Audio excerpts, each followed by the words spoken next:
할렐루야. 자, 우리 앞뒤 저렇게 인사하실 때 하나님께서 여러분들을 뜨겁게 사랑하십니다. 서로 인사해 주겠습니다. 하나님께서 여러분들을 뜨겁게 사랑하십니다. 할렐루야. 하나님께서 여러분들을 뜨겁게 사랑하십니다.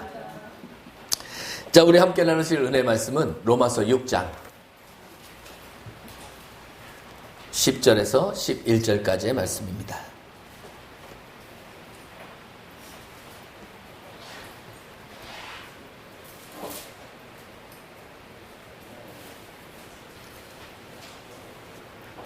로마서 6장 10절에서 11절까지의 말씀.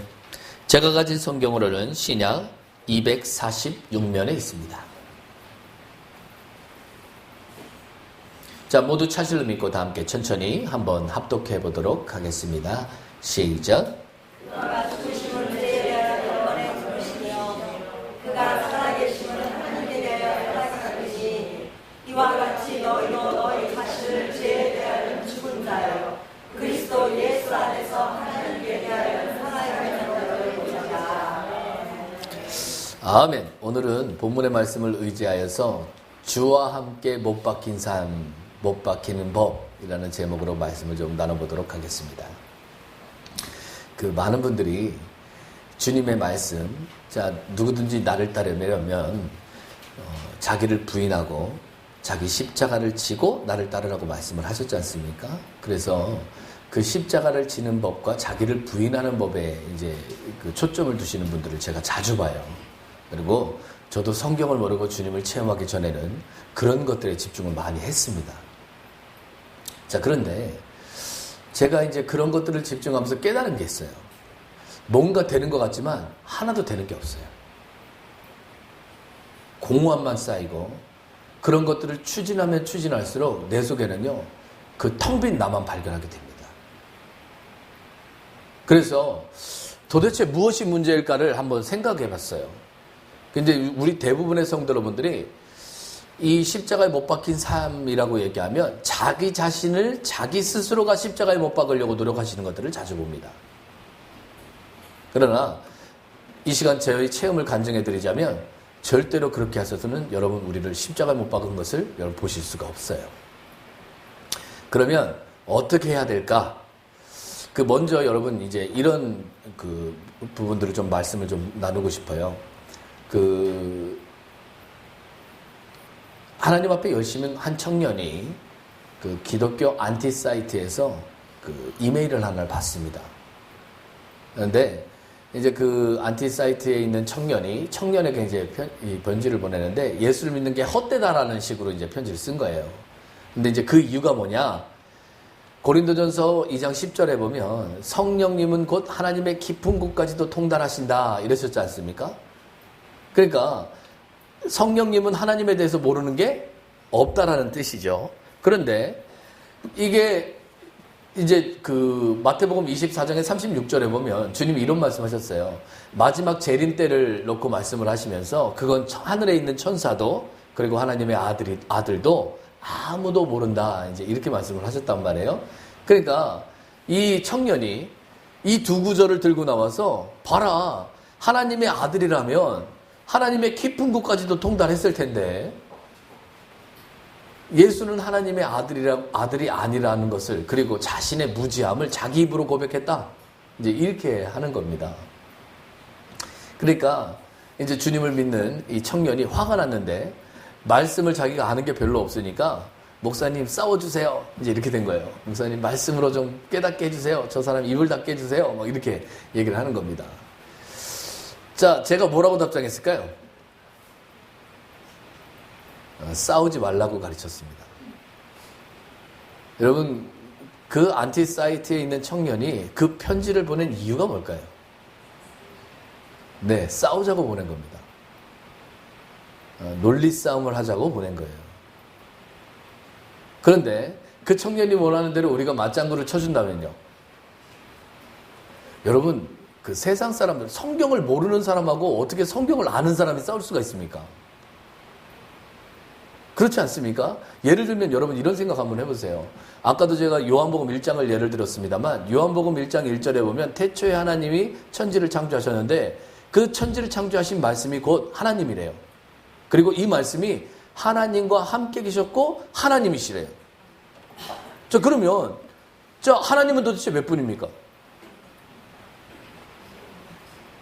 자, 이 말씀이 곧 하나님이시고 하나님과 함께 계셨대요. 그러면 하나님과 함께 계셨다는 말을 할 필요가 없잖아요.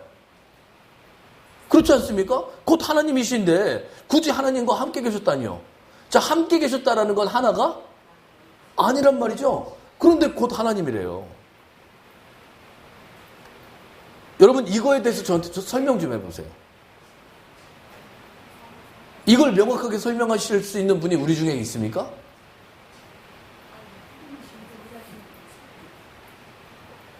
아니, 그러니까 어떻게 그럴 수가 있냐고요.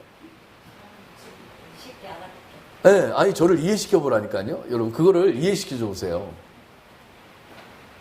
여러분, 인간의 논리로는요, 하나님의 세계를 말씀하실 수 없어요. 요한복음 3장에서도 생각해 보십시오. 요한복음 3장 13절에 보면 니고데모에게 주님께서 이런 말씀을 하십니다. 거기 한번 보실까요? 요한복음 3장입니다.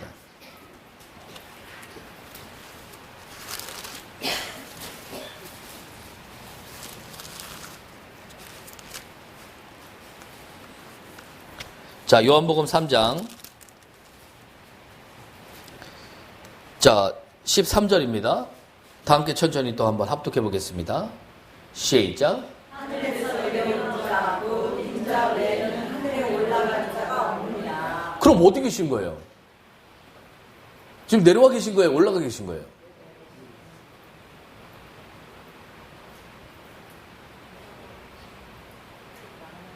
여러분, 그 주님이 여러분 지금 하는 그 에베소서 그 1장에 보면 하나님 보좌 우편에 계신다 그러죠. 그런데 여러분, 그 주님이 여러분들은 어디 계시다고 말해요? 그럼 어디 계신 거예요? 하나님 보좌 우편에 계신 거예요? 여러분 안에 계신 거예요? 그럼 보좌 우편에는요? 그분은 어떤 분이에요? 여러분, 맞습니다. 여러분, 그분은 무소부재해요. 여러분, 우리의 상식을 뛰어넘는 분이에요. 여러분, 우리가 어쩔 수 없는 시간조차도 하나님의 창조물입니다. 그래서 그분은 천년을 하루같이, 아니 천년이 하루 같다니요. 하루가 천년 같대요. 왜 이렇게 말씀하실 수 있습니까? 자, 여러분, 계시록은요, 이미 세상의 모든 끝날이 이미 끝났습니까? 안 끝났습니까? 끝났어요. 여러분, 하나님의 시간표에는요, 모든 게 이미 끝나 있습니다. 근데 우리는요, 여전히 그 시간표를 살아가고 있잖아요. 제가 무슨 말씀을 드리고 싶으냐? 여러분, 우리의 상식으로는 하나님의 말씀을 헤아릴 수가 없어요. 그래서 여러분, 성경을 쓴 사람들, 이제 30명이 넘는 수많은 성경 교사들이 있는데, 성경을 쓴 사람들을 성경 기자라고 말합니까? 성경 저자라고 말합니까?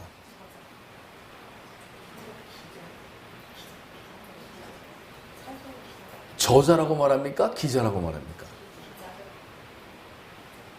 자, 여러분, 제가 대학을 신문방송학과를 나와서 기자에 대해서는 좀 알아요. 여러분, 이제 외국 같은 경우에는 기자에 대해서 부르는 호칭이 딱 따로 떨어져 있습니다. 예를 들어서 직접 취재를 나가서 어떤 것을 취재해 오는 사람들은 레포터라고 말해요. 그런데 이 기자가, 레포터가 어떤 사실이나 어떤 사건을 취재해 오면 데스크에 앉아서 그걸 정리하고 논평하는 사람을 에디터라고 말합니다. 그런데 이 두 사람을 총칭, 이 양상을 띠고 있는 두 사람을 총칭해서 그럴 때는 저널리스트라고 얘기해요. 근데 이 말이 우리나라에 들어오면요, 다 기자라고 말합니다. 그럼 여러분, 도대체 기자는 뭐 하는 거냐? 여러분, 기자는요, 있는 사실을 그대로 쓰는 사람을 얘기하는 거예요. 거기다가 자기 의견이나 자기 생각을 집어넣으면 기자가 아니라 저자로 바뀝니다. 그러니까 여러분, 뭔가를 창작하고 자기 의견을 집어넣는 건 저자고요. 있는 그대로를 얘기하는 건요, 기자예요. 자, 그러면 여러분, 성경은 기자라고 말합니까? 저자라고 말합니까? 왜 기자라고 말하죠? 그렇죠. 여러분, 모세오경 이렇게 말하지만 모세오경을 모세가 저자라고 말하지 않고 기자라고 말하는 이유는 모세가 자기 마음대로 쓴 게 아니고 하나님의 감동을 따라 썼기 때문에 기자라고 말하는 겁니다. 근데 제가 지금 이 얘기를 왜 하냐면요. 여러분 요즘에는요. 저자들이 너무 많아요. 하나님의 말씀을 한 구절을 딱 띄워놓고 그 다음부터 해석은 누가 해요? 자기가 해요. 그 말씀과는 전혀 상관없는 얘기를 합니다. 그러나 여러분들이 요한복음 1장만 읽어보셨어도 여러분 이 말씀을 대할 때 우리가 얼마나 엄중해야 될지 아실 겁니다. 왜냐? 하나님의 말씀, 성경은요. 곧 누구시기 때문에요? 하나님이에요.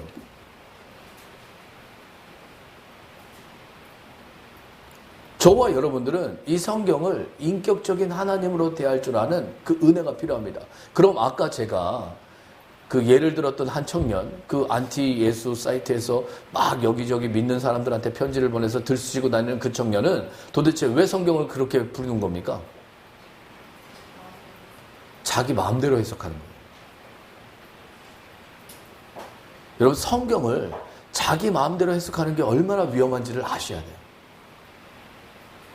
그럼 여러분 우리는 성경을 어떻게 해석하는 사람들입니까? 성령의 감동을 따라 하나님의 인도하심을 따라 사는 은혜가 필요할 줄 믿습니다. 여러분 성경을 함부로 푸는 것들 중에 또 한 가지 여러분 오늘 이 구절을 여러분들이 좀 눈여겨보실 필요가 있어요. 여러분 십자가에 못 박혔다 그러면 여러분들은 어떤 걸 생각하시나요? 여러분들의 모든 옛사람이 자 이제 여러분 지금 로마서 6장 거기 11절을 읽어보시면 하나님의 관점에서는 이미 저와 여러분들이 그리스도의 십자가 앞에 못 박혀 있다라는 걸 아시게 될 겁니다. 그게 하나님 관점이에요. 그런데 문제는 우리는요. 박혀 있는 것 같아요? 안 박혀 있는 것 같아요? 이제 그게 문제예요. 여러분 하나님 편에서는 이미 박혀 있대요. 그래서 여러분 거기 로마서 6장 2절이나 6절이나 혹은 여러분들이 읽으신 10절이나 11절을 읽어보시면 여러분들 딱 읽으시면서 느끼실 거예요. 아 하나님 보시기에는 우리가 이미 십자가에 못 박힌 사람들이구나. 끝난 사람들이구나. 그게 하나님의 관점이구나. 여러분 이 사실을 알게 되실 겁니다. 자, 문제는 하나님은 이렇게 말씀하시는데 우리는요. 여전히 그 말씀을 믿질 못해요. 왜냐? 내가 보기에 현실이요. 그렇지가 않아요. 내가 멀쩡히 돌아다니는 것 같아요. 자, 그러면 여러분들 스스로가 옛사람을 쳐다보고 여러분들이 십자가에 못 박히지 않았다라고 여기시면 대부분의 성도 여러분들이 그 다음 행동이 뭐냐? 자기를 십자가에 못 박으려고 합니다. 그런데 여러분 박히실까요? 안 박히실까요? 네, 안 박힙니다. 거기에 큰 문제가 있어요. 자, 여러분 이제 저를 예를 좀 드는 것을 이해해 주시기 바랍니다. 저는 저희 최영 사모와 연애를 해서 사랑을 해서 결혼을 했어요. 이제 연애를 할 때는 저희 아내가 하는 모든 말투가 다 귀여웠어요. 그 조그만 머리에서 저와 전혀 다른 생각들이 나오는데 너무 신기했어요. 그래서 결혼을 결심하고 결혼을 해서 살았습니다. 자, 그런데 한 3개월이 지나니까요. 다른 게 싫어요. 달라서 싫어요. 그래서 그 다음부터는 저희 아내를 바꾸려고 했습니다. 누구같이요? 저와 똑같은 사람으로 만들어 보려고 했어요. 나와 똑같은 생각을 하고 나와 똑같은 말투를 갖고 나와 똑같은 생활 습관을 갖는 사람으로 만들어 보려고 했어요. 그리고 참 감사하게도 저희 아내는 착해서 제가 또 하라고 그랬더니 진짜 열심히 하더라고요. 자, 문제는 자기가 변하려고 하는 것은 보이긴 보이는데 제 마음에 흡족하지가 않아요. 왜냐? 누구 같지 않으니까요.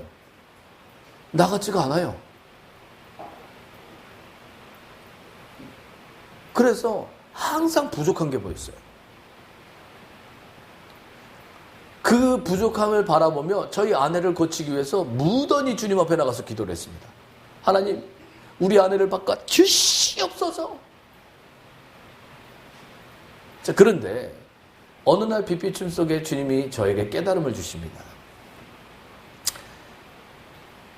나도 너 못 바꿔서 그냥 죽었거든. 너도 너희 아내를 향해서 죽어라.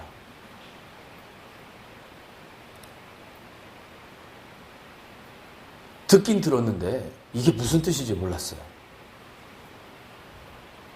죽으라뇨. 그리고 그때까지만 해도 제가 주님 앞에서 많이 죽었다고 생각할 때였습니다. 그런데 정작 하나도 죽은 게 없었어요.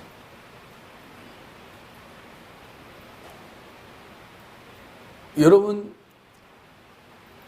아까 로마서 6장 11절에 보니까 하나님을 향해서는 산 자로, 그리고 죄를 향해서는 죽은 자로 여길지어다 그랬지 않습니까? 그럼 여러분, 여긴다는 게 무슨 뜻입니까?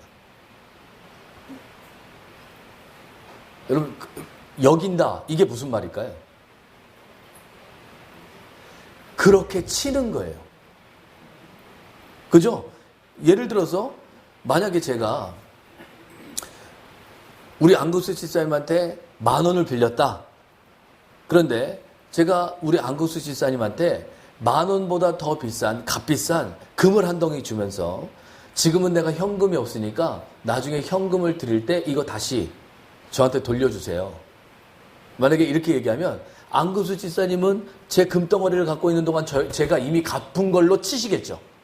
왜냐하면 10,000원보다 훨씬 큰 값어치를 줬으니까요. 그렇죠? 안 갖고 오면요. 누가 더 이기해요? 누가 더 손해입니까? 안 갖고 오는 사람이 손해예요. 자, 여러분 생각해 보세요. 여러분들의 생명이 더 중요합니까? 그리스도의 생명이 더 중요합니까? 여러분, 주님이 이미 갚은 걸로 치래요. 그렇게 여기시래요. 그게 믿음이래요. 그럼 여러분 십자가에 못 박혔다는 게 무슨 얘기냐? 여러분 죄를 향하여서는 여러분들이 죽은 자로, 하나님을 향하여서는요 산자로 여기시는 게 여러분 이게 믿음이에요. 요한복음 1장 12절에 뭐라고 얘기합니까? 그 아들을 영접하는 자, 곧 그 아들을 믿는 자에게는 이러셨어요. 그럼 여러분 믿는다는 게 무슨 뜻입니까?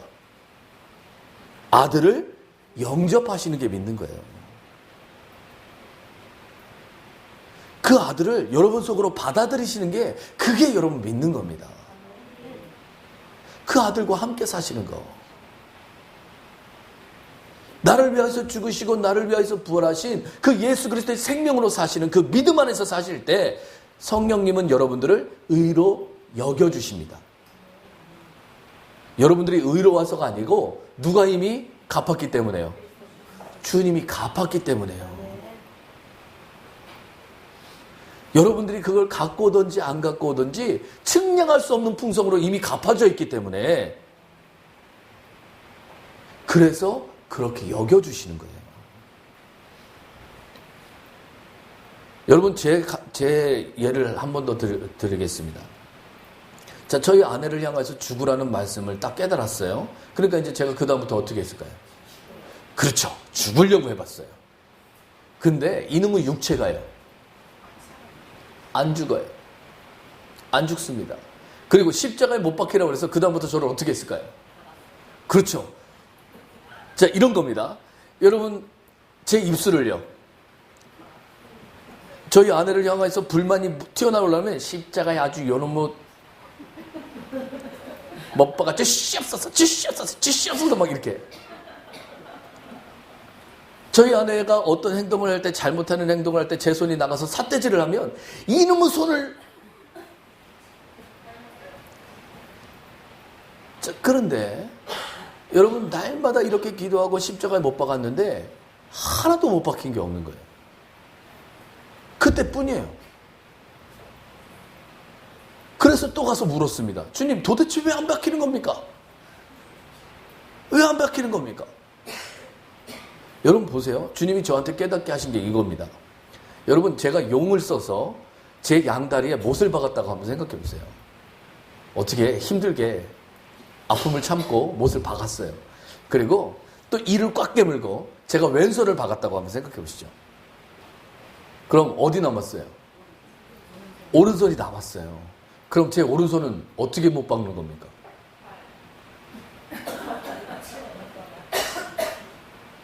아니, 발도 못 박히고 왼손도 못 박혔다니까요. 그럼 뭘로 박아야 돼요? 천상하고 여러분 한쪽 손을 빼서 다시 박던가. 여러분 입은 안 닿죠? 네, 입이라는 상상력을 가지신 분들을 참 존경합니다. 여러분 안 닿았잖아요. 자, 이 얘기인즉슨 스스로가 못 박을 수가 없다는 뜻이에요. 여러분 주님조차도 스스로 못 박히셨습니까? 가시기는 주님 발로 가셨지만 못 박을 때는 다른 사람들이 필요했죠. 다른 사람이 못 박아줬습니다. 그럼 여러분 그 다른 사람이 누구였습니까? 주님이 사랑하는 백성들이었어요.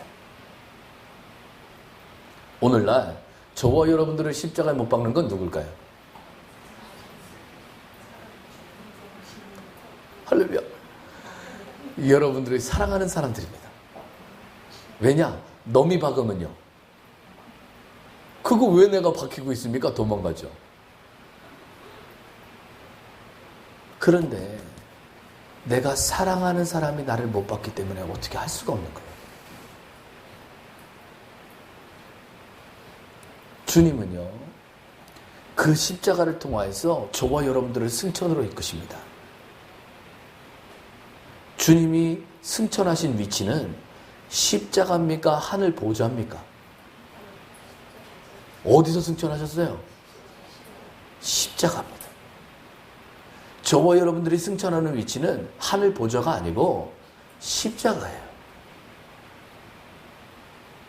많은 분들이 이 십자가를 지기를 싫어합니다.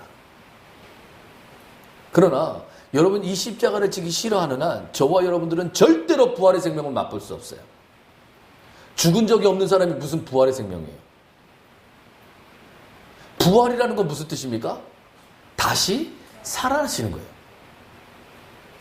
다시 거듭나시는 겁니다. 누구의 생명 안에 어요? 그리스도의 생명 안에 어요. 자, 그러나 여러분들이 기뻐하셔야 될 게 있습니다. 로마서 4장 4절을 한번 보시죠.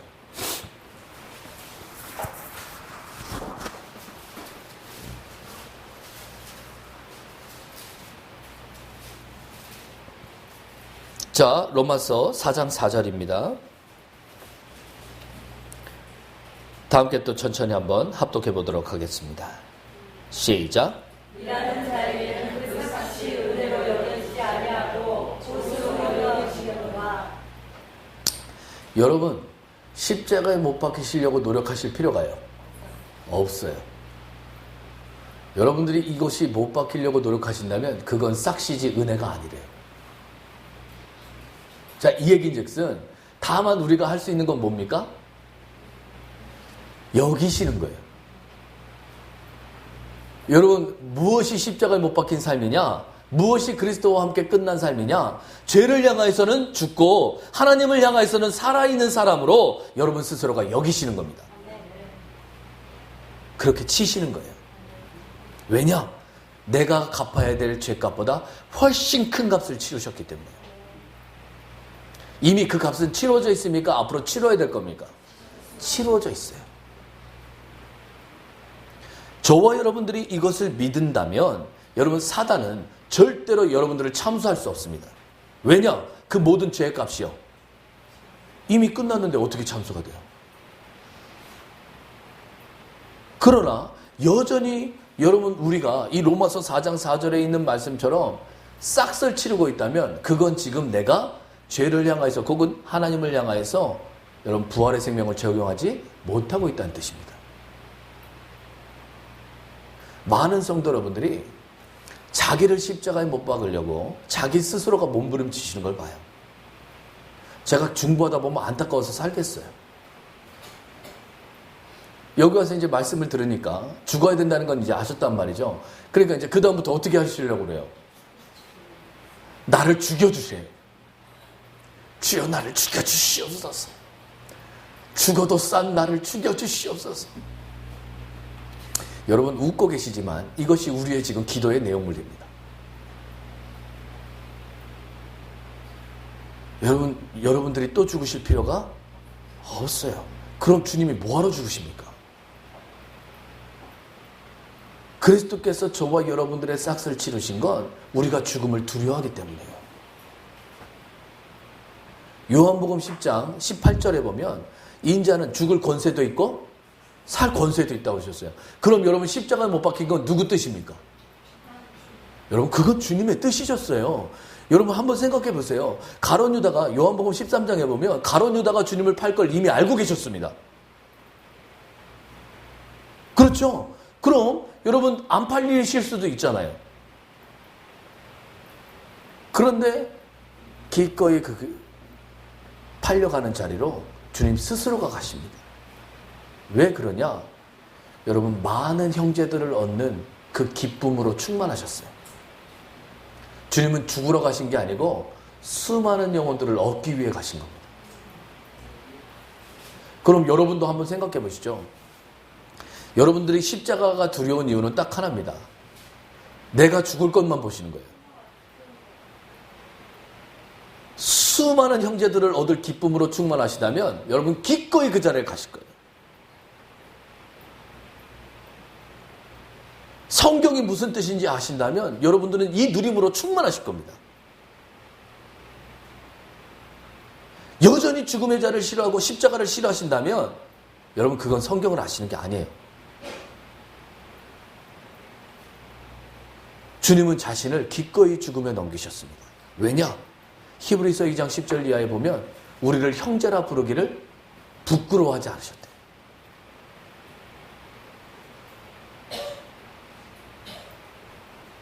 만약에 우리 명훈 형제한테 주님이 오 나의 형제요 막 이렇게 부른다고 한번 생각해봐요.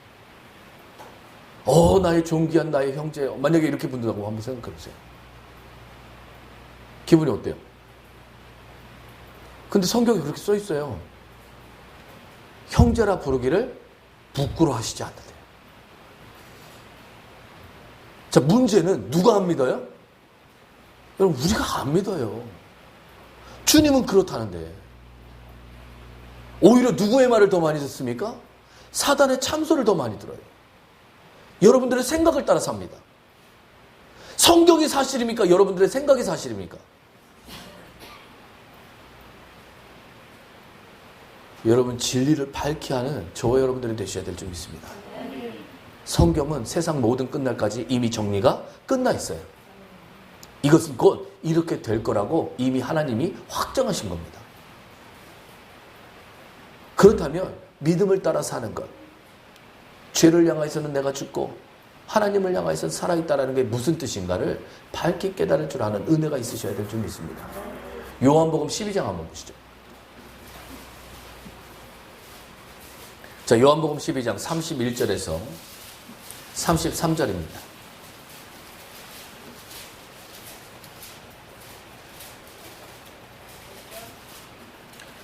요한복음 12장 31절에서 33절까지 다 함께 천천히 한번 합독해 보도록 하겠습니다. 시작. 이제 세상에 대한 심판이 일어났으니 세상에 있는 쫓겨나리라. 내가 땅을 들면 모든 사람을 내게로 이끌겠노라 하시니 그렇게 말씀하시고 주께가 어떤 한심으로 죽을 것을 보이시니라. 아멘. 여러분 이 구절만 봐도 주님이 우리 모두를 어디로 이끄시고 또 그 사단을 어디서 끝장냈는지 아실 수 있겠죠. 여러분 주님이 우리를 어디로 이끄시고 사단을 어디서 끝장내셨습니까? 십자가예요. 그래서 골로새서 2장도 한번 보시죠. 골로새서 2장 15절입니다.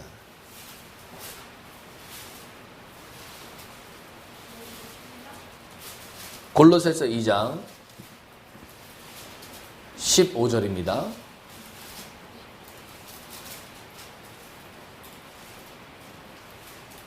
자, 다 함께 또 천천히 한번 합독해 보겠습니다. 시작.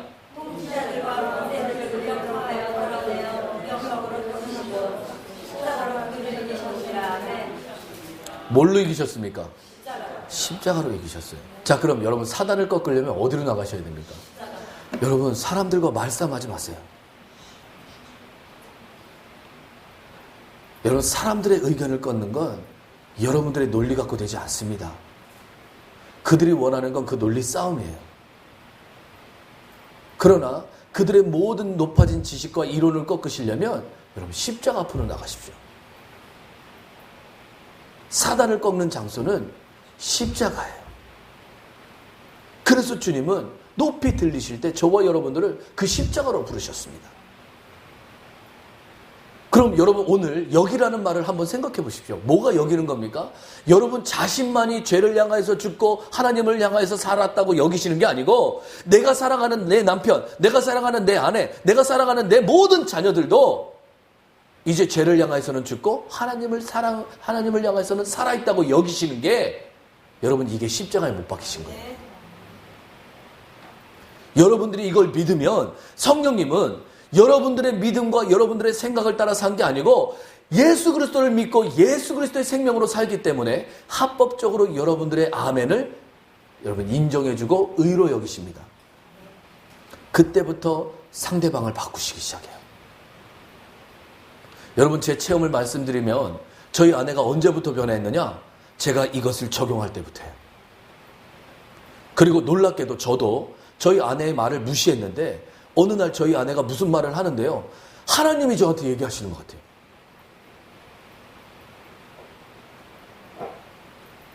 저희 사모와 저는 8살 차이가 나기 때문에 은근히 제가 저희 아내를 무시한 것들이 많았어요. 그런데 어느 날 저희 아내가 스치듯이 말을 하는데 마치 하나님이 말씀하시는 것 같아요. 제가 저희 아내를 함부로 할 수가요? 없어요. 왜요? 그 속에 누가 계시니까요. 그걸 딱 느끼고 나니까 함부로 대할 수가 없는 거예요. 야, 이 사람 속에 하나님이 계시구나. 하나님이 나에게 말씀하시고 계시구나. 내가 못 깨달으니까 우리 아내를 통해서 말씀하고 계시는구나. 여러분 부부가 언제 천국의 삶을 살 수 있습니까? 서로 안에 있는 하나님을 발견할 때예요. 그리고 이걸 발견할 수 있는 장소는 어디입니까? 그게 바로 십자가입니다.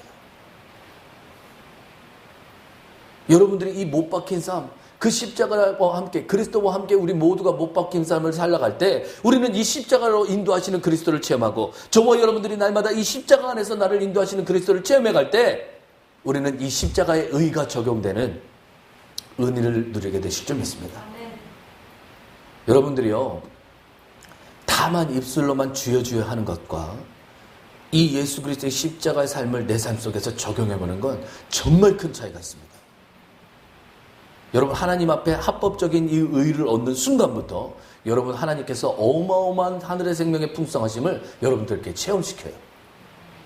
그러니까 내가 날마다 이걸 체험하니까 하나님을 안 믿을래요? 안 믿을 수가요? 당연히 없죠. 또 내 마음속에 내 자녀를 바라보며 내 아내를 바라보며 내 남편을 바라보며 혹은 우리 부모를 바라보며 주님께서 하시겠다는 마음에 확정을 주는데 감히 내가 어떻게 아니라고 말을 합니까? 누가 하시겠으면 하는 겁니까? 주님이 하시면 하는 거죠. 그래서 여러분 말투가 바뀝니다. 왜냐하면요, 주님이 이미 바뀌었다고 얘기하니까요. 그 사람이 이미 바뀌어 있는 거예요. 그래서 작은 움직임 하나에도 칭찬하고 높여주고 세워주는 말을 쓰니까 상대방도 당연히 좋아하죠. 여러분 어디가 천국 같으세요? 나의 의견만 내세우고 논리 싸움을 하고 이게 맞네 틀리네 이런 거 싸우는 것이 천국 같습니까? 아니면 서로 안에 있는 하나님을 발견하고 서로를 존귀히 여기고 높여주는 그곳입니까? 여러분 십자가에 못 박힌 삶은요 이론이 아닙니다. 여러분 십자가에 나가실 때 여전히 두렵고 여전히 나 자신을 버리는 데 있어서 여러분 괴로움을 느끼신다면 그건 이 십자가를 통해서 얻을 것이 무엇인지 잘 몰라서 그러신 거예요. 여러분 이 십자가는 우리에게 어마어마한 하늘의 풍성을 인도해 줍니다. 주님이 이 길을 기뻐하셨듯이 저와 여러분들도 날마다 이 십자가를 즐거워하며 주님과 함께 변화되는 기하고 복된 통로로 쓰임받으시기를 예수님으로 축원드립니다. 기도하시겠습니다. 할렐루야. 사랑과 긍휼이 많으신 하나님, 하나님의 눈에는 우리가 이미 끝장났음을 감사드립니다. 우리도 그 눈으로 서로를 바라볼 줄 아는 은혜 가운데 머물게 하여 주시옵시고, 다만 주의 이름을 부르며 이 계시 가운데서 하나님을 찬양하는 기하고 복된 우리 모든 엘베델 성도 여러분들도 될 수 있도록 기름 부시고 함께 하시고 축복하여 주시옵소서. 로마서 4장 4절에 주님 말씀하시기로 일하는 자에게는 싹수로 여겨지나 다만 일하지 않고 은혜로 받은 자에게는 하나님의 풍성이 넘친다고 하셨사오니, 날마다 이 원칙 가운데서 다만 믿음으로 고백하는 우리 모두가 되게 하여 주시옵시고, 죄를 향해서는 죽은 자로, 하나님을 향해서는 사는 자로 여길 수 있는 기하고 복된 풍성으로 채워주시옵소서. 날마다 주의 이름을 부르는 실행 있게 하시고, 이 모든 말씀을 적용하는 은혜 가운데 풍성하게 하여 주시옵소서. 이 모든 말씀 살으셔서 역사하시는 우리 구주 예수 그리스도를 만들어 감사하며 기도드렸사옵나이다. 아멘. 다 함께 우리 찬송가 445장 찬양 드리며 기도하는 시간 갖도록 하겠습니다.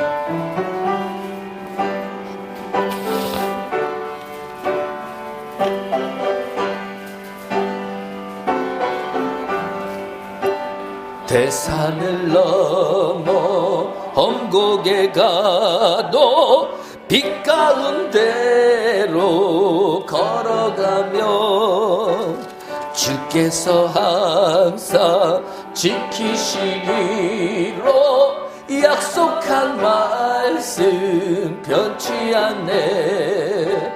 하늘의 영광, 하늘의 영광, 나의 맘속에 차고도 넘쳐 할렐루야를 힘차게 불러 영원히 주를 찬양하리.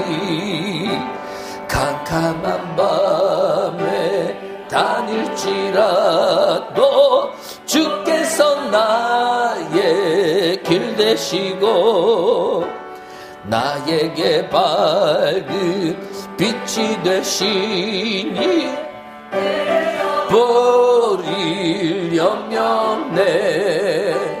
하늘의 영광, 하늘의 영광, 나의 맘속에 차고도 넘쳐 할렐루야를 힘차게 불러 영원히 주를 찬양하리. 광명한 그 빛 마음에 받아 찬란한 천국 바라보고 할렐루야를 힘차게 불러 날마다 빛에 걸어가리. 아멘. 하늘의 영광, 하늘의 영광, 나의 맘속에 차고도 넘쳐 할렐루야를 힘차게 불러 영원히 주를 찬양하리.